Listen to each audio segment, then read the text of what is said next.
Hello everyone, my name is Lindsay Doherty and I'm excited to be sharing my capstone project with everyone. So, get started. The first thing I knew when I wanted to create this was that I wanted to use something that could be used in my Algebra 1 classroom. I did not want to put a lot of time and effort into something that I would never use again. My original idea was to create a website that encompassed every unit and topic that I teach in Algebra 1. And then each topic or lesson would have a short YouTube video and then some sort of practice to go so students could just kind of review on their own if they wanted to. After discussion with Dr. Gale, we moved away from this idea just because it wasn't really me creating it. It was just mostly me compiling stuff other people have created. I'll probably still do it on my own time. It just won't be used for my capstone anymore.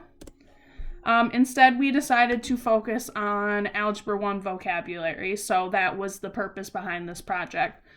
The reasoning for focusing on this is something that I've seen my students struggle with. The language in algebra can be really complicated for a lot of them, as it's something that most of them have never seen before.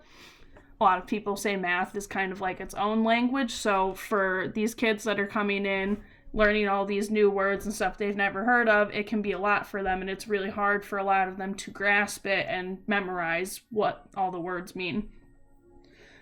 The target audience for this is my students in Algebra 1, which are mostly 9th and 10th graders, and then I have a couple of juniors.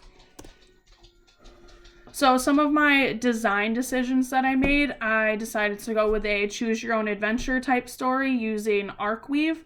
So they start the story, they are a knight in the story, and they are embarking on a quest to discover the hidden numbers. So as they progress through the story, they are given different scenarios, they're asked a question, they have to answer the question correctly to move on. If they answer it incorrectly, it'll say oh no, it's not this, remember the definition is... try again, and then they'll try again, something like that. So I did use ChatGPT to help me come up with the actual storyline itself, because I'm not very creative in that department, and I didn't really know where to start. So ChatGPT helped me map out each scenario in my story, but I created most of the dialogue and the questions myself. But the story that it gave me kind of gave it a fantasy medieval style, which some kids might like, some kids might not, but, it is what it is. Some of the learning theories that I used in this, one was scaffolding. So I used scaffolding. The questions progressively get harder as the game goes on. The game is based around number theory vocabulary, so natural numbers, whole numbers, integers, rational, irrational, all those types of numbers. So they start with natural numbers and then they progress all the way at the end to real numbers. So like I said, the questions kind of get easier to harder. The stakes get raised a little bit the farther into the game you go. So that was how I chose to scaffold this. Cognitive load was used in this mostly because students have to understand the previous part to move on to the next part. So for example, they start with natural numbers and then they move to whole numbers. To be able to answer the question correctly about whole numbers, they have to understand that natural numbers are whole numbers, including 0. So kind of like that, right? They're just using what they've learned and applying it to the next part. The ADDIE model I did use for this. So I analyzed my target audience and their needs, which I said was focus on Algebra 1 vocabulary. And then I mapped out the design part using ChatGPT. Like I said, I developed the project through Arcweave, so I spent a lot of time creating and mapping out all the scenarios, writing the dialogue, adding the pictures, etc. in Arcweave. And then eventually I will implement and evaluate this with my students. I've sort of already done that with myself because I've played it through myself and I've gone back through and changed things after playing it, but eventually I will use this in my classroom and then I can get feedback from students instead of just me playing through it. So some of the features of my project, it has a mapping layout, which you can kind of see with the picture I created here. This is just a snippet from one of my boards. on Arcweave. So as you can see, there's like a lot of different choices, branches, questions, branches leading back, branches moving forward, that kind of thing. It's interactive, right? So like I said, like they pick a question, they get to move on. If they get it right, if they get it wrong, it'll say, oh, that's wrong, like try again. And then different choices have different outcomes. So like what I just said. This snippet here is also one of the ways I scaffolded. I know it's hard to tell, but in the game, the question has multiple right answers, but some answers are more correct than others. So based on which answer you pick, it'll take you to like a different level of difficulty in the next question. So like you pick the easiest right answer, it'll take you to an easy last question. You pick the medium one, it'll take you to a medium last question.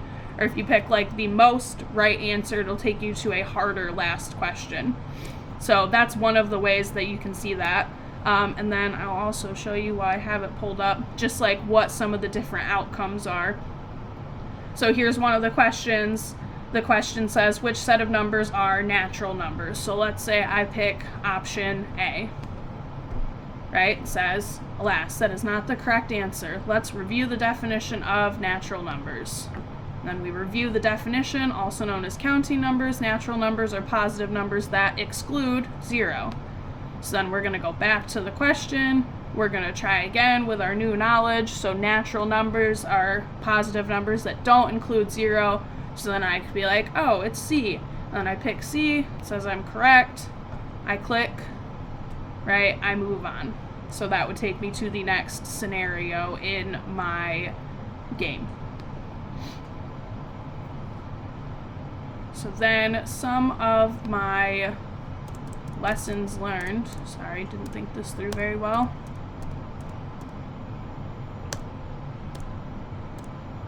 So this was very time consuming, which is fine. I knew it would be. I guess I just wasn't prepared for the amount of time I actually would put into doing it.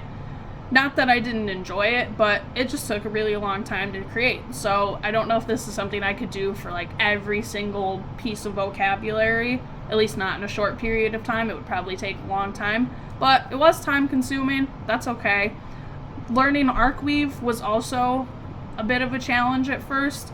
They had a very nice sample project that really helped me figure out how to use it more effectively, which was nice, but that was definitely a learning curve, learning how to use a new software like that.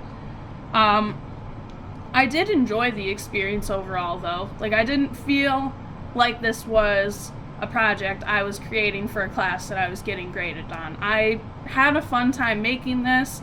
I enjoyed creating the storyline, adding in the pictures, creating the dialogue, all of that stuff. Like, I thought this was fun to do, so I guess I can only hope that my students would also find it somewhat fun eventually when they get to try it. Something that if I could do, like if I had more time, I'd probably try and add more details or try to learn Arcweave a little bit better. I know they have some coding features that I didn't use because I didn't really understand it. Some other details I probably could add, like I probably could have tried adding music in, maybe some like more videos, like speaking dialogue, like the characters actually speaking, but overall I think it wasn't that bad. I think there's things I could tweak in the future, you know, but like I said, I enjoyed creating this a lot. I hope that my students enjoy it when they get to use it eventually. And that's really all I have for my lessons learned. And then some of my references. So as a disclaimer, like I said, I did use ChatGPT to help me map out the storyline. And then any images that you would see in my project, I generated using Google Gemini, which ideally I'd like to create the pictures myself, but again, it's just super time consuming. So throwing my disclaimer out there that I did not create the pictures myself. And I hope you enjoy my project, and thank you for listening.